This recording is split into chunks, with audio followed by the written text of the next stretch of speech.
30e jour. Aujourd'hui, nous allons voir les dernières volontés des défunts. Il faut absolument les exécuter et promptement. Nous allons aussi partager un exemple qui va nous montrer à quel point il est important de les exécuter. Les dernières volontés des mourants sont sacrées. Nous sommes obligés de les respecter. Le Concile de Trente recommande aux évêques de veiller attentivement à l'accomplissement des legs pieux faits par les fidèles défunts.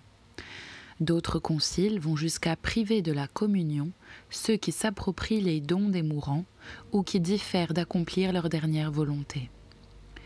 Des lois si sévères nous font assez comprendre à quel point on se rend coupable en privant les défunts des suffrages qu'ils ont voulu s'assurer après leur mort. Malheur donc à ceux qui profitent de la substance des pauvres âmes du purgatoire. Ils les privent du soulagement qu'elles auraient reçu, se constituent en quelque sorte leurs bourreaux et deviennent responsables de leurs souffrances.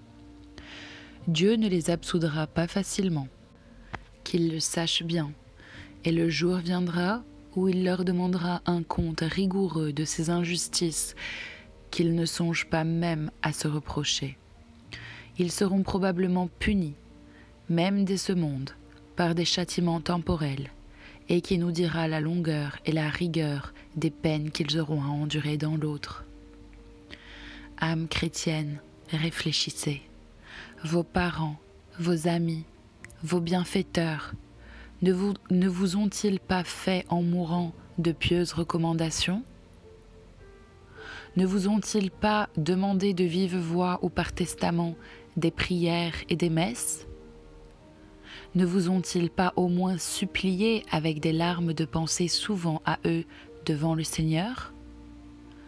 Avez-vous justifié la confiance qu'ils avaient en vous ? Avez-vous satisfait pleinement et consciemment à toutes les obligations qu'ils vous ont laissées ? Si vous ne l'avez pas fait, hâtez-vous. Hâtez-vous donc d'acquitter cette dette sacrée de justice. Il faut les exécuter promptement.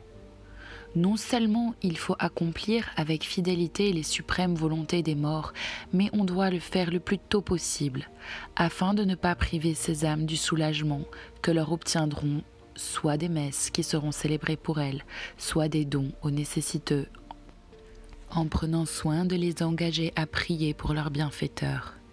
Chaque jour de retard est une faute dont nous sommes responsables. Si nous comprenions ce que sont ces terribles expiations du purgatoire, au lieu de différer l'accomplissement de ce qui peut les adoucir, nous nous empresserions d'apporter de prompts et efficaces secours à ces âmes si dignes de notre compassion et dont certaines nous ont été si chères. Que d'héritiers peu consciencieux ont de graves reproches à se faire à cause de leur négligence à remplir les engagements sacrés qu'ils ont contractés envers leurs frères les morts. Instruisez-vous et ne donnez qu'à des personnes de confiance le soin d'exécuter vos dernières volontés. Déposez entre des mains bien sûres les sommes que vous destinez à de bonnes œuvres ou à faire célébrer des messes pour votre délivrance après votre décès. C'est le seul moyen d'être certain que vos volontés dernières seront accomplies, à moins que vous n'ayez le bonheur d'appartenir à une de ces familles chrétiennes qui, avec la foi, ont conservé le respect dû au souvenir des morts. Partageons un exemple. Ce trait montre à quel point sont punis parfois ceux qui n'exécutent pas les volontés dernières des mourants. Il est rapporté dans Les gestes de Charlemagne qu'un vaillant capitaine, dont tout le monde vantait la bravoure, touchait au terme de sa carrière. Il fit appeler alors un de ses parents qu'il avait souvent obligé et lui dit : « J'ai passé 60 ans au service de mon roi, sans jamais acquérir autre chose que ma solde habituelle. Il ne me reste en mourant que mon fidèle cheval qui m'a rendu tant de services.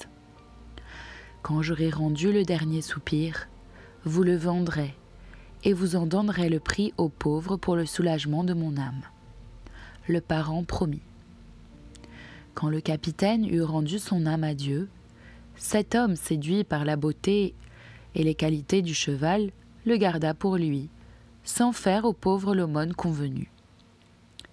La moitié de l'année s'était à peine écoulée que l'âme du défunt apparut à ce parent égoïste si peu fidèle à sa promesse. Malheureux, tu n'as point tenu tes engagements.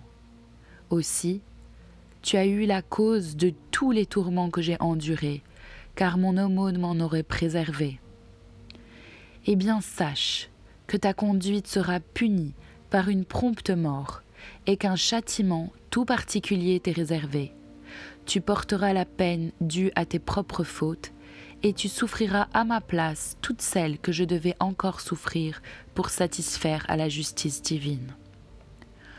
Le coupable fut accablé par cette menace et voulant mettre ordre à sa conscience, il se hâta de remplir les dernières volontés du défunt. Il fit tout ce qu'il put pour éviter les foudres.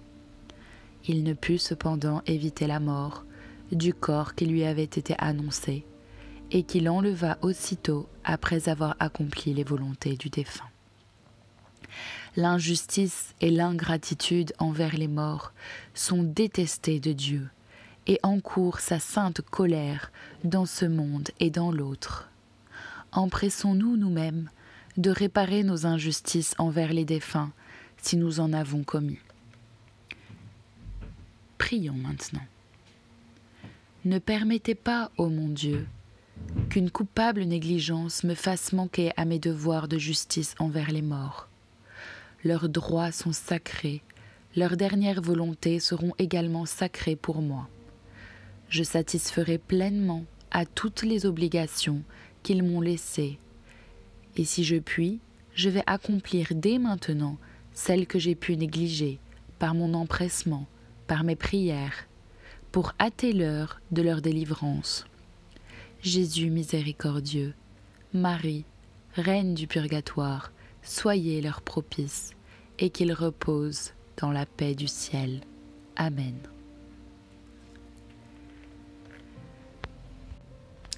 Un autre exemple à méditer. Un homme avait 3 amis, et 2 surtout qu'il aimait d'un amour de prédilection. Un jour, il fut accusé devant la justice d'un grand crime, bien qu'il fût innocent. « Qui de vous, dit-il à ses amis, veut m'accompagner jusqu'au tribunal et protester énergiquement en faveur de mon innocence ?» Le premier s'excusa, prétextant des occupations.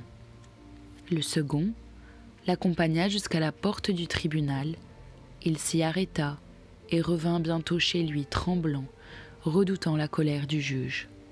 Le troisième, celui sur lequel l'accusé comptait le moins, entra, parla en sa faveur, attesta son honorabilité et son innocence avec une telle conviction que le juge lui rendit non seulement la liberté, mais lui accorda réparation.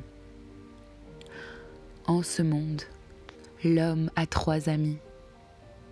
Quand Dieu l'appelle à l'heure de la mort pour le juger, l'argent, son ami de prédilection, ne va pas avec lui. Il l'abandonne complètement et ne lui sert plus à rien. Ses parents et ses proches l'accompagnent jusqu'à la tombe, lui jettent un peu d'eau bénite au dernier adieu et retournent tranquillement chez eux. Et le dernier, mes amis, ses bonnes œuvres. Le troisième ami, celui dont il s'est peut-être le moins préoccupé durant sa vie. C'est tout le bien qu'il aura accompli par l'amour de Dieu. Seules ses bonnes œuvres lui restent fidèles, l'accompagnent devant le Seigneur, le précèdent, parlent en sa faveur et obtiennent pour lui pardon et miséricorde. Âme chrétienne, dans votre testament, n'hésitez pas à effectuer des dons pour des œuvres d'église et vous aurez des amis dévoués qui vous ouvriront les portes du ciel. Quelques révélations sur le purgatoire. Avant d'accéder au paradis, les âmes des élus passent en moyenne 30 à 40 ans dans le purgatoire. Après la mort, chaque âme subit le jugement particulier. En un instant défilent devant elle tous les détails de sa vie terrestre. À moins d'une rare préparation, et si elle est morte en amitié avec Dieu, elle se sauvera d'elle-même dans ce lieu de purification. En effet, elle ne peut accepter le face-à-face avec la majesté divine si elle n'est pas absolument pure ou purifiée. Lors du jugement particulier, certains ne voient que Saint Michel et leur ange gardien, mais c'est déjà un morceau du ciel si merveilleux.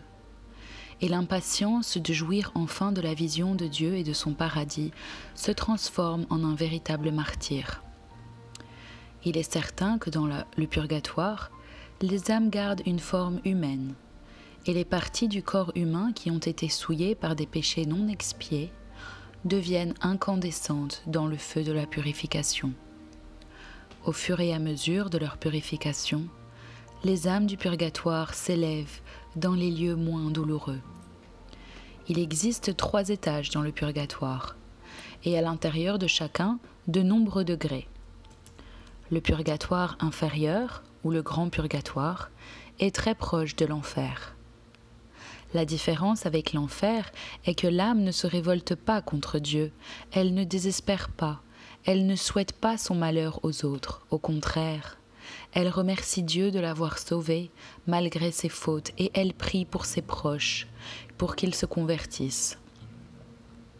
Pendant cet éventuel séjour dans le grand purgatoire, les âmes des élus ne peuvent pas profiter des soulagements que leur offrent leurs parents ou leurs amis sur la terre, sauf au jour des morts, le 2 novembre. Par contre, dans le purgatoire ordinaire, les âmes profitent des rafraîchissements offerts par la terre, mais à la condition expresse que de leur vivant, elles aient été elles-mêmes charitables envers les pauvres âmes du purgatoire, car la justice oblige.